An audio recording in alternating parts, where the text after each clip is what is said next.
আসসালামু আলাইকুম সুপ্রিয় দর্শক শ্রোতা, আপনারা যেখান থেকে চ্যানেলটি শুনছেন আপনাদের সবাইকে জানাচ্ছি ক্রিকেট বাংলা চ্যানেলে স্বাগতম।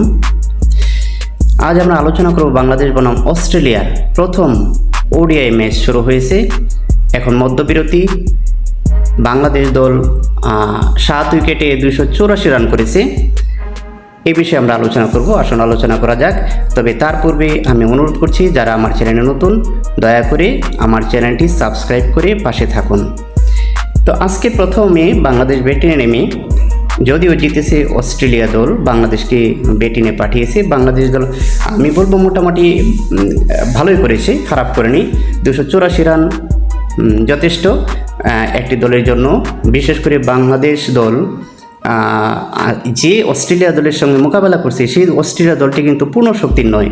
প্লাস হচ্ছে বাংলাদেশের ব্যাটিং কন্ডিশন ওদের জন্য এতটা সুইটেবল হবে বলে আমার মনে হয় না। তো আসুন বাংলাদেশের ব্যাটিং স্কোরটা আগে বলে নিই।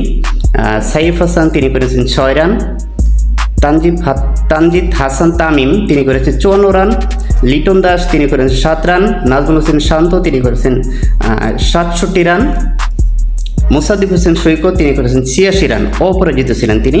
তৌহিদ হৃদয় 31 run, Mehedi Hasan Miraj 3 run, Tanvir Hossain 5 run এবং তাসকিন আহমেদ তিনি অপরাজিত ছিলেন 20 রানে।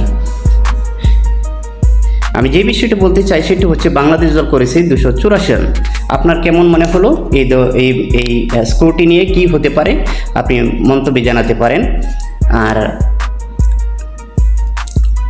বাংলাদেশ দল শুরুটা করেছিল ভালোই, যদিও সাইফ হাসানের উইকেটটা তারা খুব তাড়াতাড়ি দিয়ে ফেলেছেন। তবে তানজিদ হাসান তামিম এবং নাজমুল হোসেন শান্ত খুব ভালো শুরু করেছিলেন। তারা উভয় ব্যাটসম্যান 50 রান করেছেন। আমি বলবো ভালো, তারা শুরুটা করেছেন ভালো, কিন্তু শেষটা আসলে তেমনভাবে হয়নি। যদিও তারা 50 পেয়েছেন, তবে একজনের স্কোর 100 হলে আমার মনে হয় আরও ভালো হতো।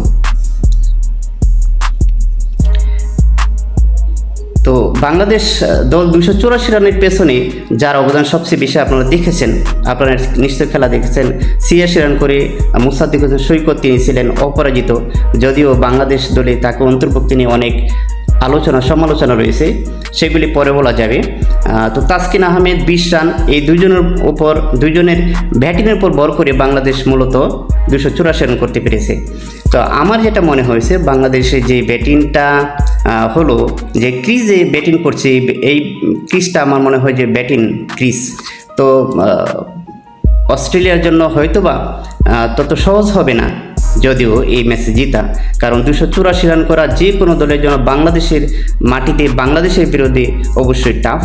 এবং অস্ট্রেলিয়ার যে দলটা এসেছে, আমি বলেছি যে পূর্ণ শক্তির দল নয়, সুতরাং এই ব্যাটিং নিয়ে তাদের জেতাটা ততটা সহজ হবে না।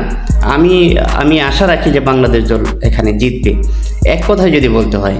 কিন্তু সর্বোপরি যে বিষয়টা সেটা হচ্ছে যে বাংলাদেশ দল 300 রানের টার্গেট নিয়ে ব্যাটিংয়ে নেমেছিল। আমার মনে হয় যেটা প্রথমে আমি বলেছি যে 300 রানের টার্গেটে বাংলাদেশ দল নেমেছিল, তাদের অন্তত ব্যাটিং দেখে তাই মনে হয়েছে। কিন্তু মাঝখানে কিছু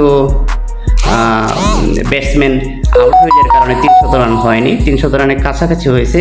তো আমি হোপফুল যে বাংলাদেশ দল ভালো করবে, অন্তত বাংলাদেশ দল এই ম্যাচটি জিতবে বলে আমার মনে হচ্ছে। আপনার কি মনে হচ্ছে?